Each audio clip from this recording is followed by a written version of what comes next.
I just want to start off by saying this is a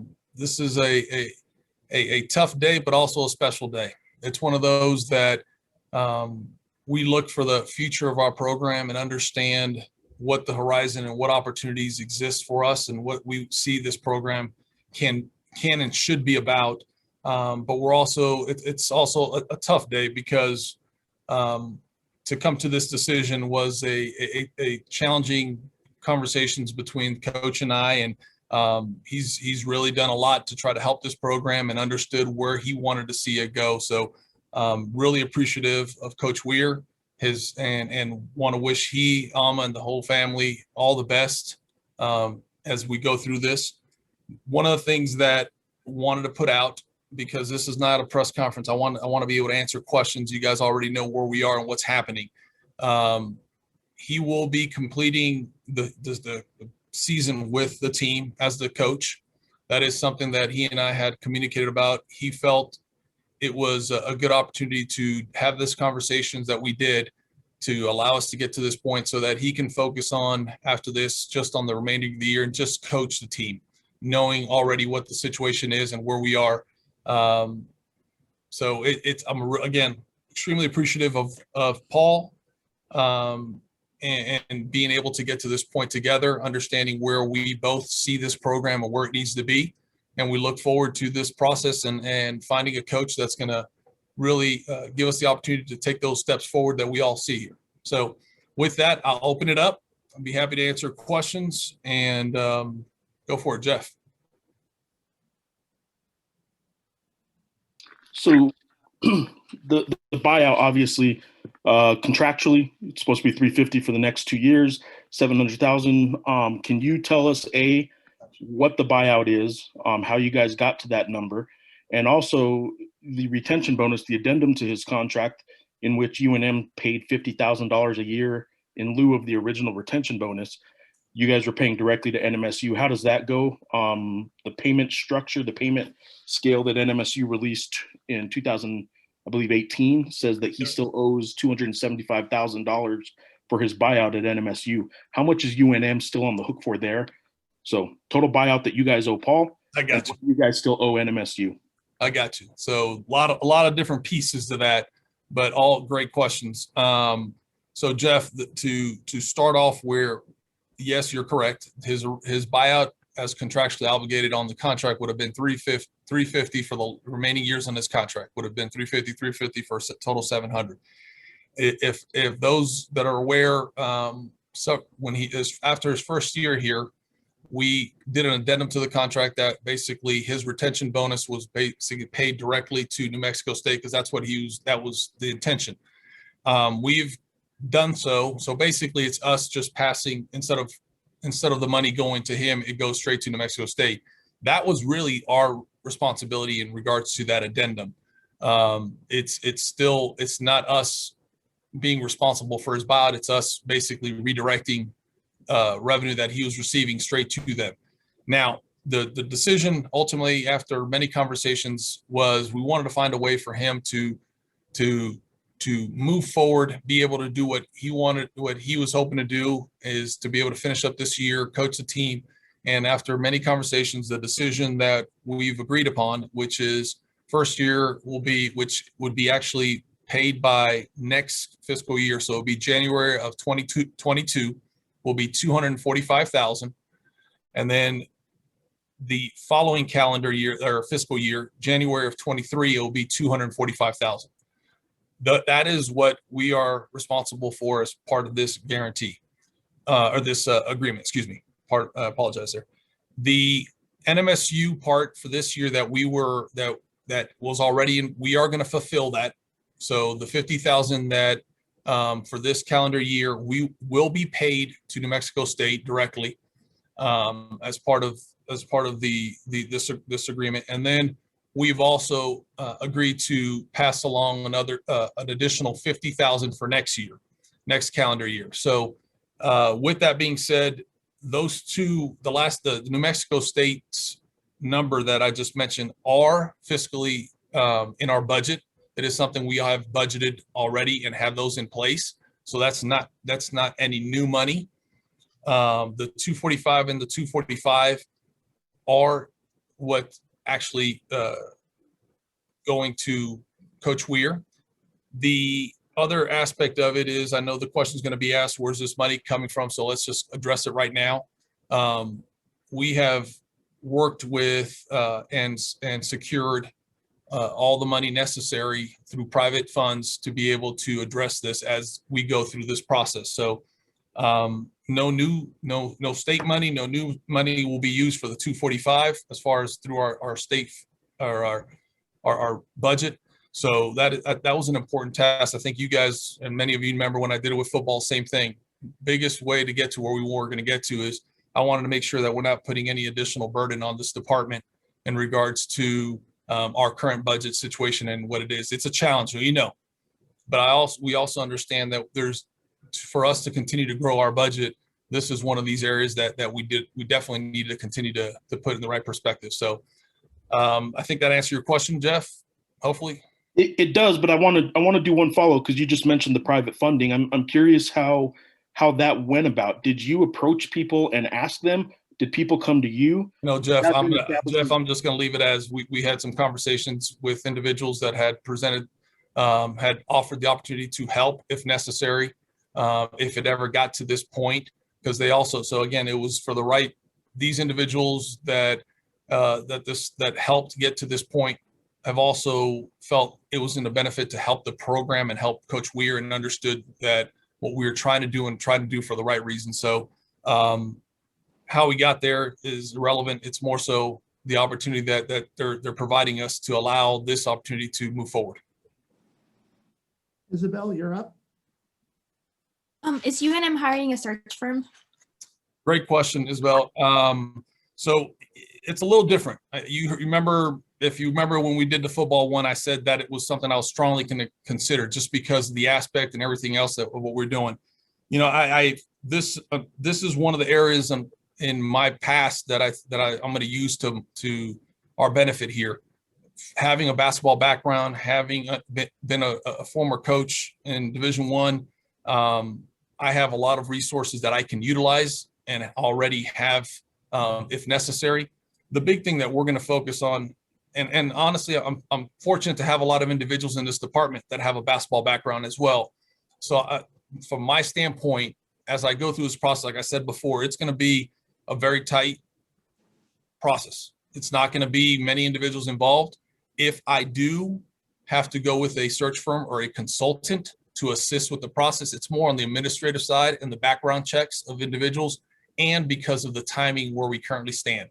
So at this point, I don't anticipate going and hiring a full search, but it is something that I have not made a decision right now, but we will over the next several days. Okay, Van Tate, you're up. Yeah, Eddie, I know you guys mutually agreed to this. Coming to that mutual agreement, did you guys talk about this being a year of COVID and with all of those factors and stuff like that, did you all both decide it was fair and that you didn't want to go and wait another year? Can you talk about that? Well, first of all, the decision where we are today isn't revolving around COVID or around wins and losses. I think it's a culmination of everything that you do. And I've said this before, when we evaluate a coach or a program, it's the full body of work. And so COVID has been challenging for all of us. And it's no different for men's basketball, for women's basketball, for the student athletes that participate in those, the football players. I understood those challenges. Conversations that we had were more about where we were, where we saw the program going. And it was just candid conversations between he and I, kind of just seeing where we were, what we needed to happen. It's not about the wins and losses. I understood, and I said this before, this year, I'm not hanging my hat on a bunch of wins and losses, as much as we all want to win. We all do.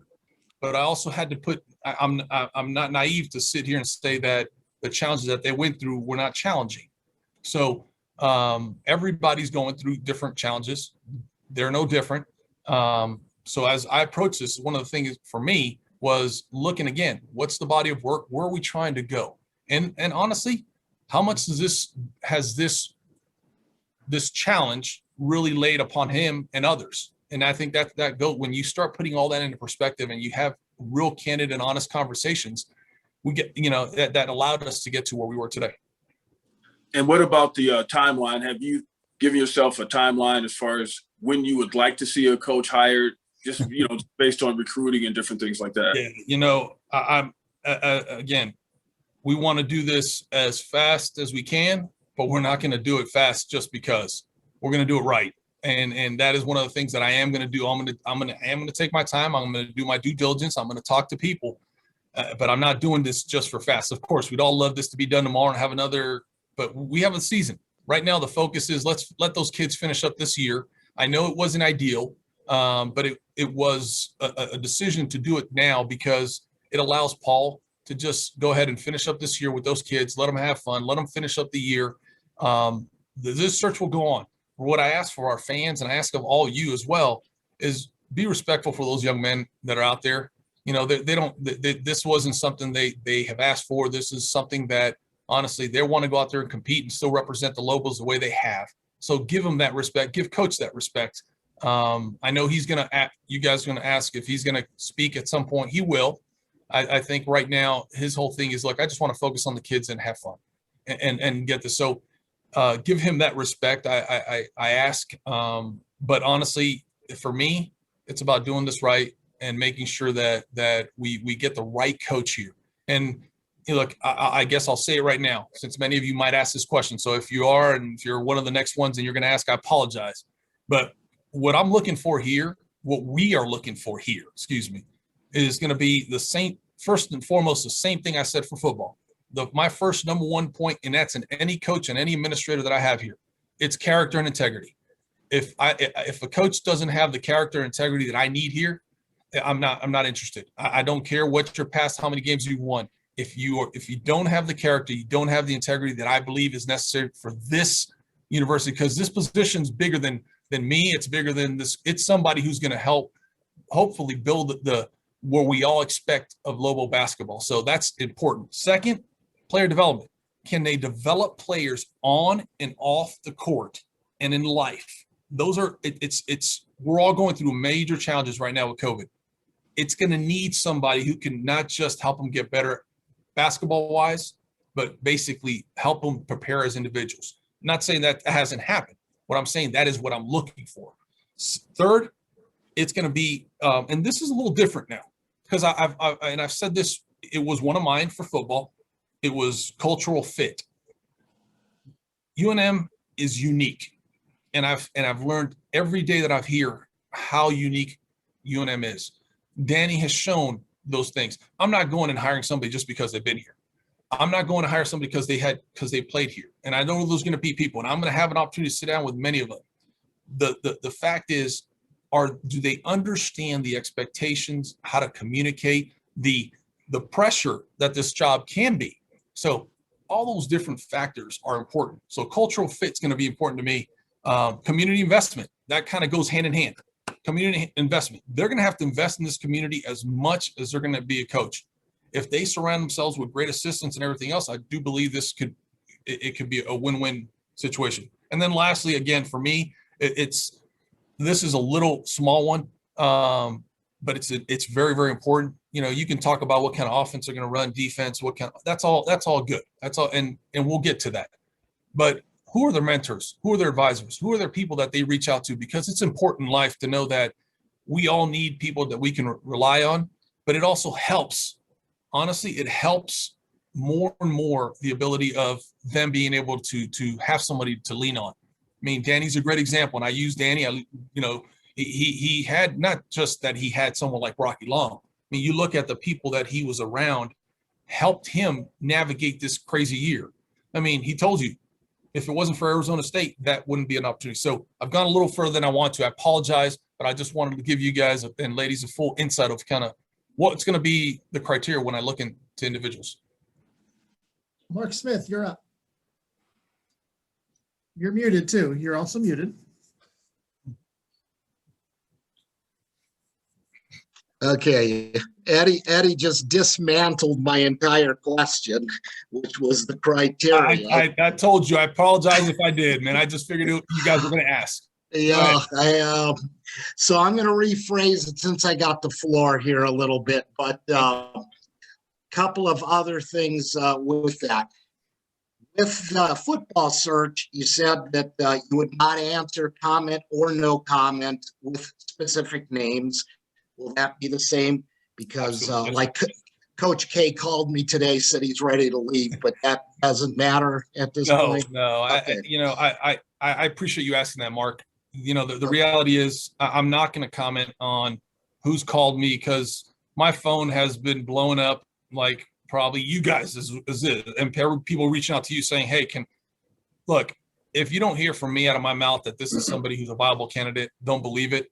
I am going to speak to a lot of individuals through this process because I feel it's important, but speaking to them doesn't mean that I'm interviewing them.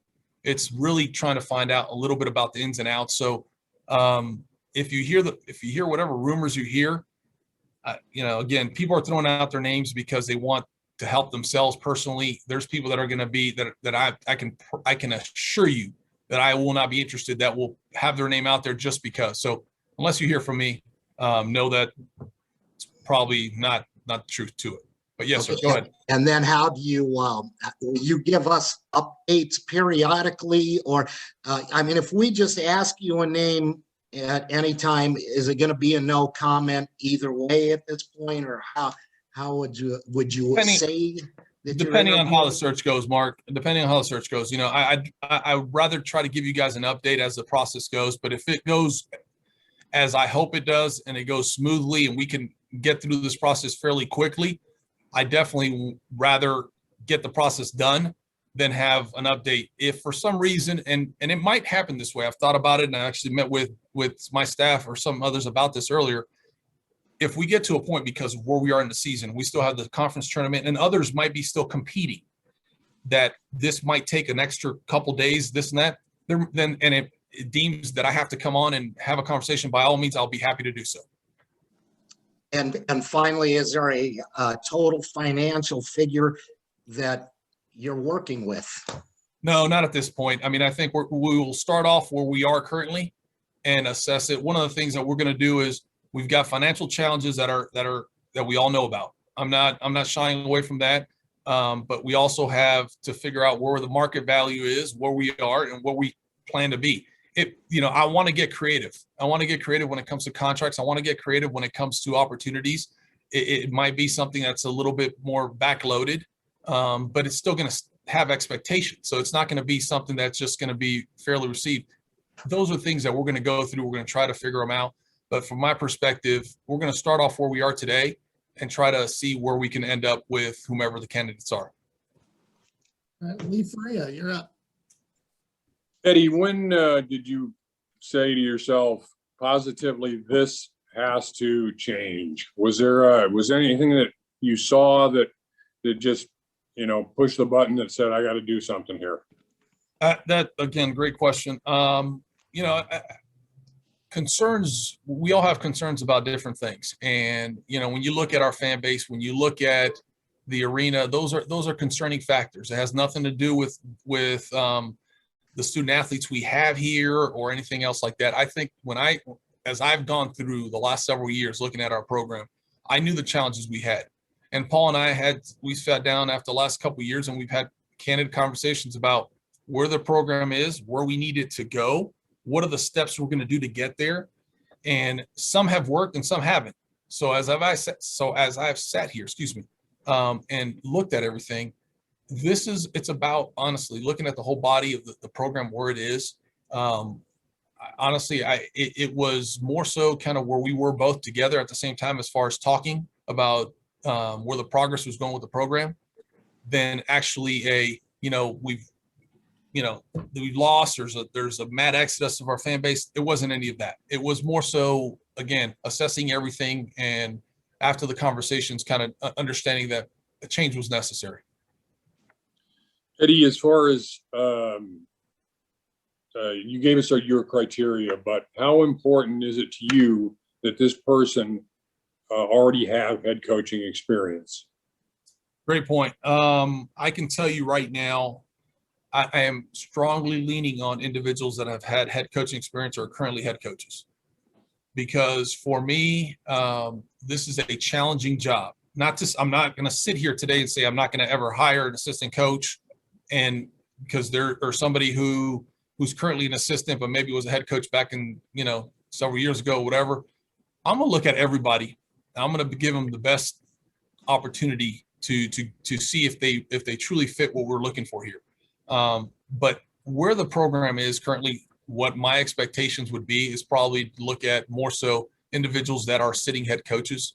But I'm not gonna put myself in a corner and say this is all I'm looking at. So it is kind of where I'm leaning, but it's not what's driving the actual search. Will, you're up. Eddie, I'm going to have a follow-up to this too, but is there an inherent risk with extending a coach after one good year? Look, Paul came in, had the first year where he succeeded beyond expectations, then he gets extended. Is there a risk by doing that? Because then you run into the problem of having to let the guy go with the four-letter word that is the buyout.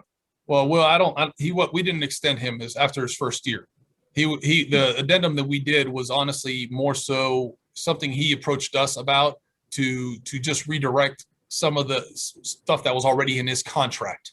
That was so we did not extend it, but in general, I would say I think you have to understand the bigger picture. And just to say, I'm going to speak for myself on here. I guess it's because I know every AD is different, every individual is different.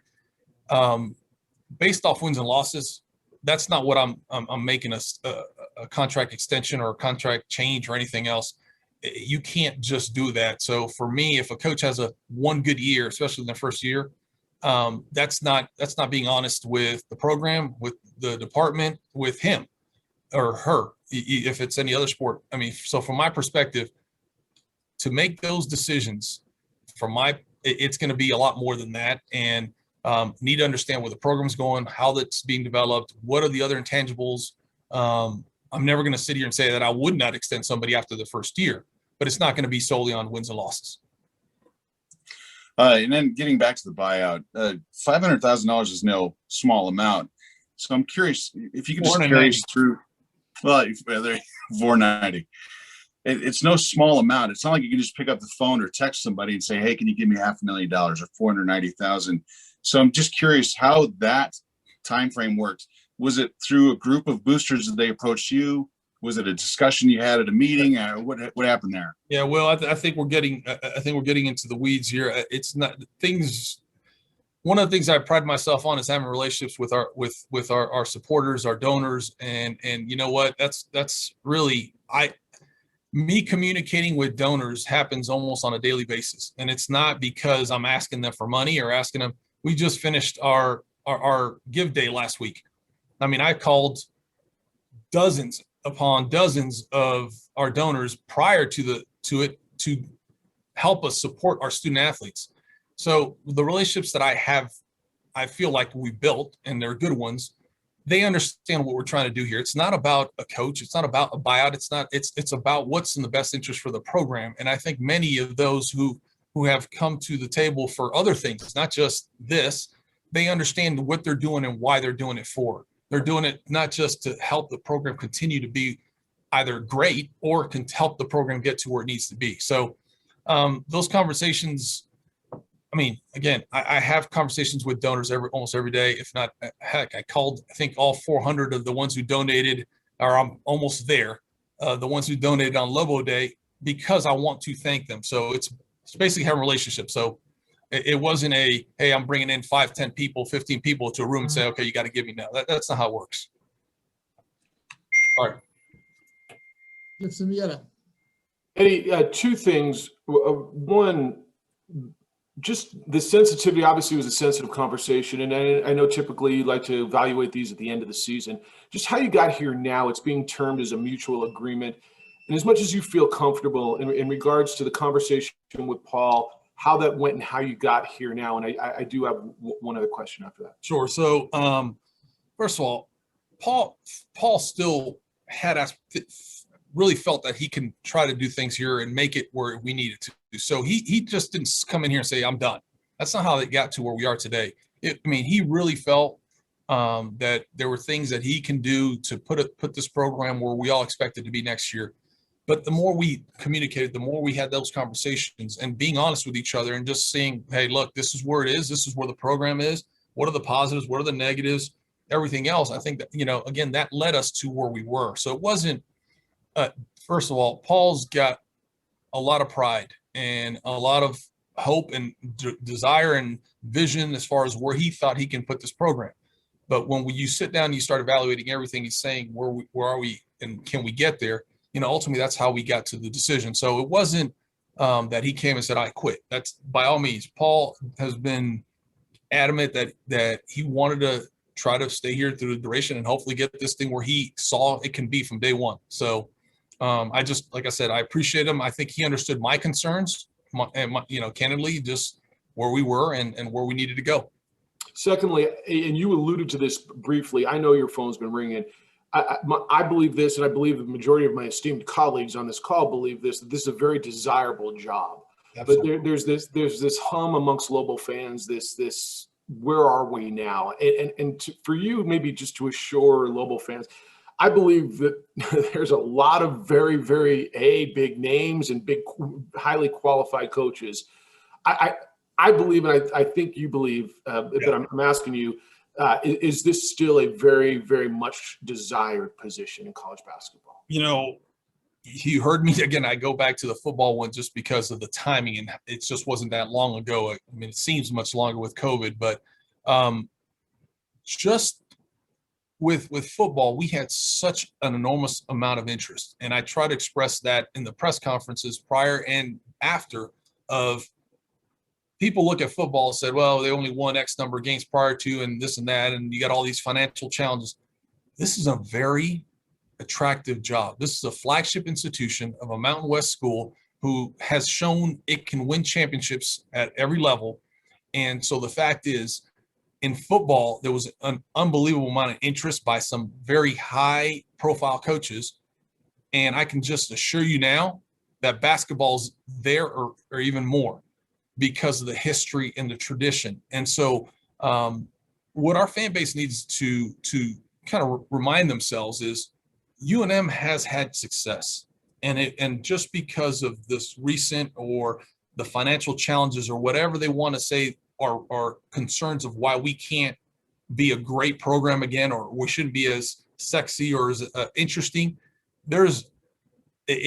I tell them as candidly as I could tell them, this is an unbelievable opportunity, and there's more people that are going to be reaching out for this job than many others that are not just open now, that will be open. So I'm excited because honestly, I know the kind of caliber coaches we can have here.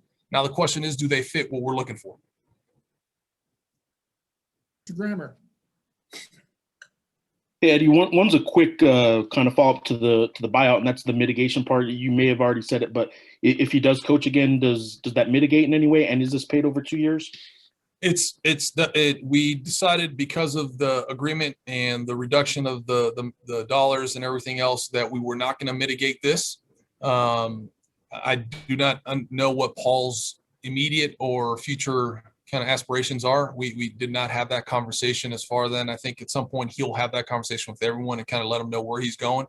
But there's no mitigation associated with this, and it is it is to be paid as it's spelled out in the agreement, to be paid January of 22 and January of 23. So nothing this year besides the $50,000 that we already have in our budget. So nothing additional on this calendar year or fiscal year. Everything else will be next year and the following year. And those already, as I said, we feel confident that where the finances are currently.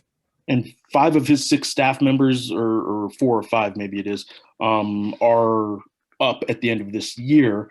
No plans for early departure there. I mean, all of them will be paid through the end of this year. The guy who has a 2-year contract, however, would you guys buy him out if the next coach wants to, or would you guys obligate him to stay on the staff? All our coaches will have an opportunity. They'll still be expected to be our assistant coaches or our coaches after the season is completed and fulfill their contract obligations. If at any point they are pursuing other opportunities, we will have conversations with them before the new coach is hired and brought in. Once the new coach is brought in, he's going to have an opportunity to sit down with everyone on staff and find out if that's something they want to pursue further. I've said this before, and I'll say it again. We will work with every coach and give them an opportunity. But to sit here and say that I'm going to have a new coach say that they have to have somebody on their staff just because that we won't do. So we will work with our coaches. Hopefully they will be given an opportunity to meet with our new coach when the time comes. If they deem to look at another opportunity, we will work with them with those parameters. If they're at the end of their contracts, then they'll move on. If they're not, then we'll sit down and have those conversations just like we do with everything else. Grace Reeder. Grace, you're up. Thank you. So Jeff touched on this a little bit with the caliber of folks that you can bring in. Talk a little bit about, you said, you've been very candid with budget shortfalls. You used the word creative when it comes to how you may craft this contract moving forward. Aside from just dollar amounts and budget, what other, functions and strategies are you using to bring in a high caliber level of coach here? Grace, great question. Again, this is, I think the high caliber coach that is going to be not just interested, but some that we will reach out to or pursue. I believe I know they're going to have everything that's currently going on with the program.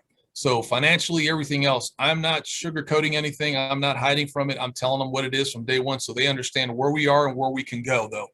We all know this because we've seen the pit packed 14,000 strong or more. If we get the programs in that position, opportunities really start expanding. Now, just because of that doesn't mean we invest everything solely back into football. There's going to be other hurdles, other challenges. If it wasn't for COVID, you've heard me say this before, it would have been a third year we would have made our budget. I truly believe it. This year is an anomaly. We're 75% self-generated revenue. Unlike any other Mountain West team, unlike many, if not all, group of fives. So our deficit that we're looking at potentially is larger than many others. And it's because we're so dependent on ticket sales and everything else. What we're trying to do right now is trying to kind of balance that out a little bit more with the university, with others, and trying to see where we can find ways to help the situation out. But again, the big part of it, regardless of it, if it's 75, 65, whatever that number is, we have to get an opportunity to have individuals in the stands for basketball, football, and all sports. Today we have a great opportunity across the street. We're going to have a baseball game. It's basically sold out. I think it's close to being sold out if it wasn't, with what we're allowed to have in there. So that's the start of getting us where we need to be. But when it comes to basketball, it's going to be getting creative, looking at opportunities, looking at scheduling, looking at how our budgets compare to others within the league, and see where we can tweak some things and make it right. Eddie, perhaps this falls under the player development portion of what you're looking for in your next coach. But how important is it that that coach has a proven recruiting pipeline that you can point to and see successful players in this person's path? And I wonder how much emphasis you'll place on home state talent. Is that something that you're looking to improve on? Yeah, I think football has shown that there is we have to do our part and take care of our first of all, our backyard. We've got to go through our state and figure out those individuals that we feel and they feel that we're to have an opportunity to be a Lobo. Because I know one thing, and I think we've all seen it in many, many different levels in whatever sport you look at. In-state talent usually works harder and has a lot more pride about that institution. It's not always, but more than likely it is that way. So having some individuals from the state of New Mexico, I think is very important. But that's something that the coach is going to have to determine. They're going to have to work out. They're going to have to build relationships with high school coaches and programs. I think it's important, though, to answer your question about the pipeline and recruiting. I think it's important for them to have a connection with the world of recruiting, basketball recruiting, and how unique it is. But it's also their part to hire assistant coaches that are that have the integrity, that have the ability to be able to get into these inroads and make the opportunity to bring some of these talented young men here. So I don't, it's important, but it's not a high priority to be a top recruiter. I want a very great, as good a recruiter as anybody else, but I also want them to develop the student athletes, because I've seen coaches that are out there that are not getting the 5 stars, but they're getting the 3 and the 4 stars. And when they leave, they're all Americans, or they're developing. I mean, I'll give you a great example. And I just say it because of what I know, what kind of person he is and how he develops, an Anthony Grant of the world. And I'm not hiring Anthony Grant. So let's just go ahead, and he's got an unbelievable job. He's one of my mentors, and almost a second father to me in many ways. But how he develops student athletes. I mean, if you look at the young man who left last year, Obi Top, he developed what he developed. And I think it's important for people to know that it's not just about getting 5 stars. It's about how they continue to grow on the program. So that's why it's important. And then grow individually as a person, which is important, because they come back, and many of these end up living here in our community and being role models. So that's important to me. Will? Eddie, attendance at men's basketball games is at an all-time low for the Pit. And I'm curious, can you even hire a coach who can inspire fans to come back? And how do you fix that? Do you need to make a splash with the next coach? Like kind of what Danny did when Danny came in, he kind of got people energized and talking about coming back to level football. Sure. Is that even possible with basketball? Oh, it's not just possible. It's definitely extremely doable. I think anybody you bring in here, regardless of the splash or anything else, I know firsthand they're going to generate interest.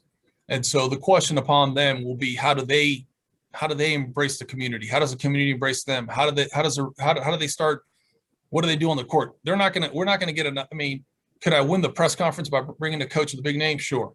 That doesn't build stability. That doesn't build a program. And what we're trying to do is build the program here to where it needs to be for success, not just past 1 year.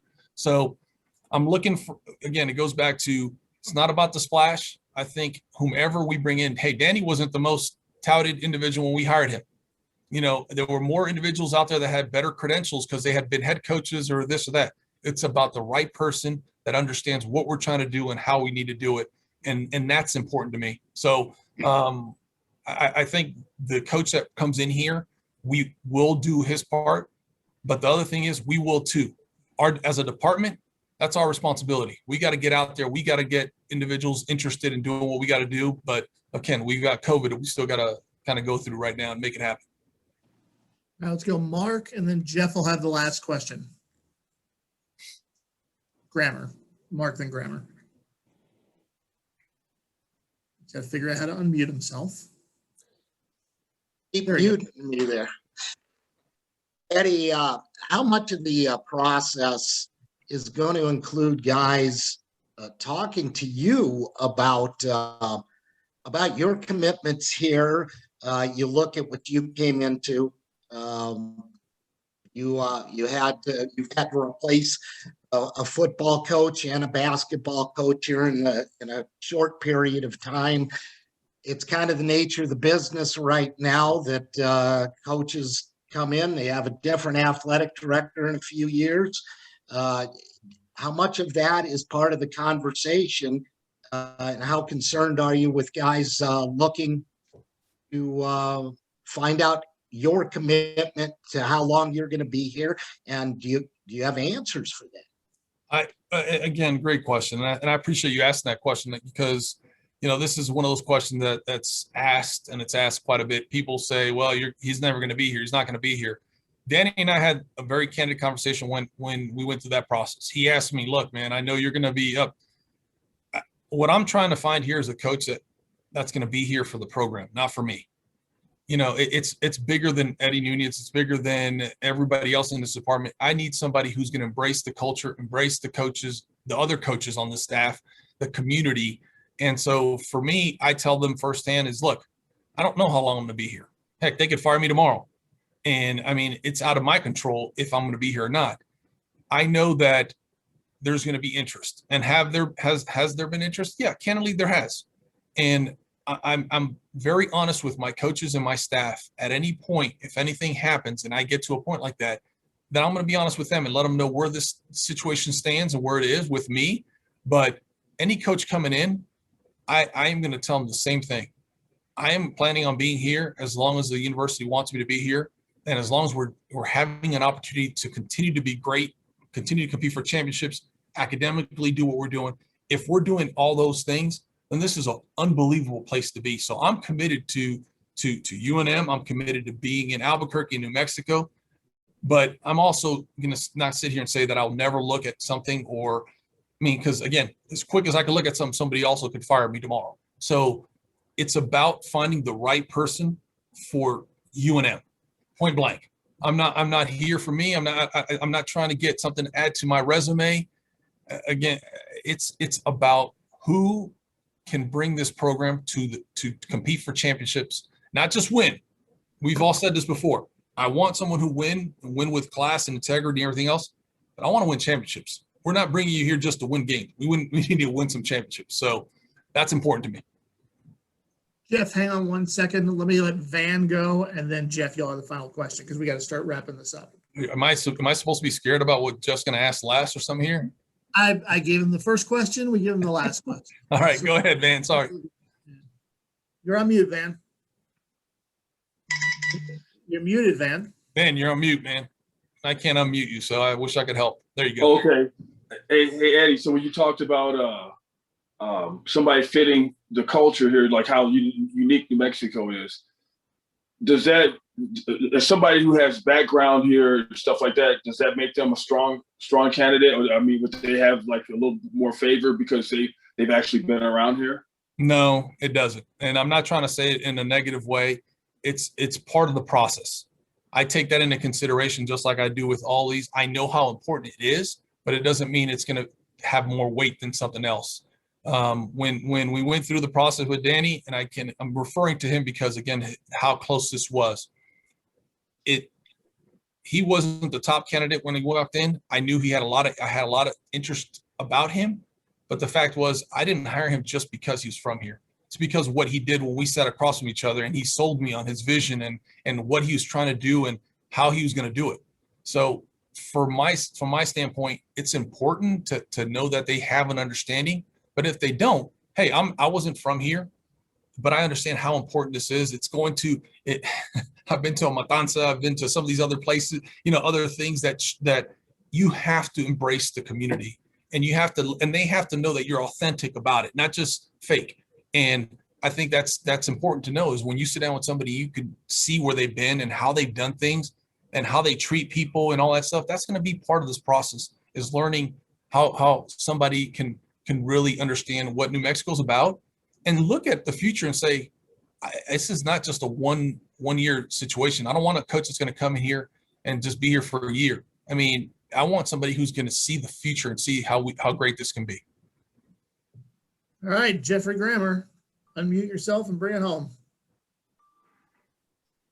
Eddie, I hate to do this, but since I'm the one that sits in the F&F meetings and the Regents meetings, I got one more financial question that Go for it.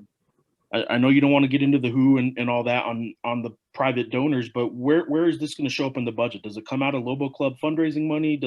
Is there a spot on the budget that we will see over the next 2 years this show up? And if not, in the athletics budget, where does this money reside on paper somewhere so it can be tracked?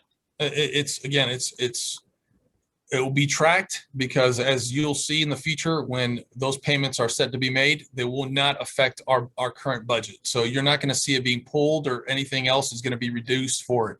It's going to be, these are donors that have stepped up. They have, the funds are in place, and we will transfer them accordingly as that expectation. These are given for the future of the program. So there's a lot of things we can, of course, use this for and do things with. So it's not just these individuals that stepped up did not just step up for this alone. They stepped up actually for bigger things, for the program. What do we need to do for the future? We established an endowment, several months ago for the future of the operations of basketball.